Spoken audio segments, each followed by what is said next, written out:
If you're a regular Netflix watcher or dating app user, you might recognize Cecilie Fjellhøy. Copyright Y.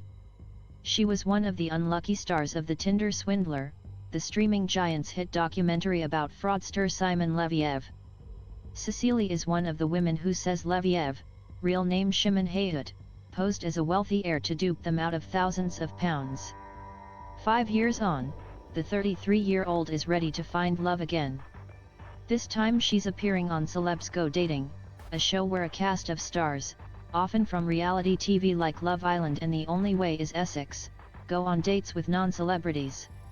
I don't feel like a celeb, I don't want people to think that I look at myself as a celeb, says Cecilie, speaking at the series launch.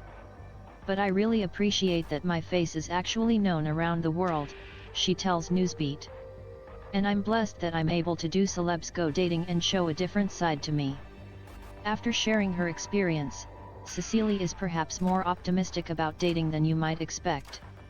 Dating for me has always been fun. And I always try to continue to have fun with it, she says. Celebs Go Dating is opening her eyes to new things, she says, before joking, because I'm known for picking bad people. And yes, she even says she's back on Tinder. I never looked at Tinder as the one to be blamed for what happened to me because I met him in real life, she says. But I think I went a bit too quick back on the apps. Following the Tinder Swindler's release, Cecilie received a largely sympathetic reaction from viewers, but she was also subjected to misogynistic comments. She says some in the incel movement, men who refer to themselves as involuntarily celibate, labeled her a gold digger, and thought she deserved to be scammed. Cecilie's expecting some backlash to her dating show appearance too. Trolling always happens, I've learned not to read it, she says. I think it's important to shine a light on those comments. All of these type of things can be dangerous.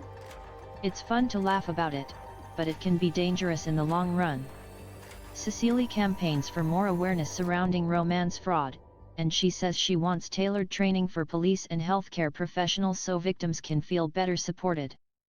She also wants to help remove some of the stigma surrounding scams, so people feel less ashamed about reaching for help if they are victims.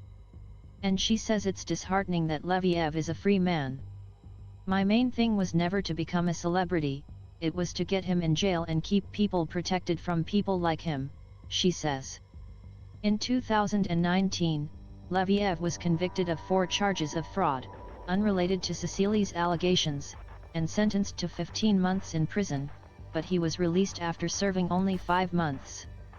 Leviev told BBC Newsbeat he strongly denied the accusations in the Tinder Swindler.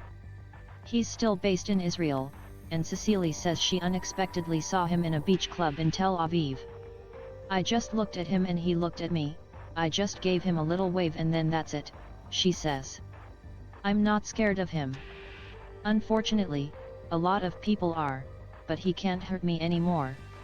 It's very disheartening seeing him out and about.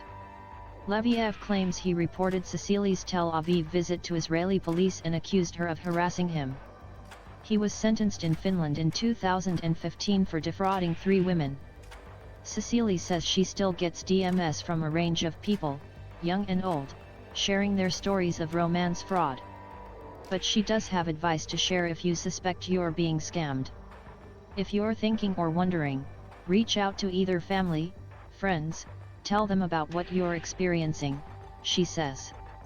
She advises contacting the bank as they're not your enemy. The thing is that with fraud, you don't realize red flags when they're happening, she says, and that's why it's dangerous. And when you realize you've been defrauded, go to the police, go to your bank. Celebs Go Dating airs on E4 from November 28. Listen to Newsbeat live at 12:45 and 17:45 weekdays, or listen back here.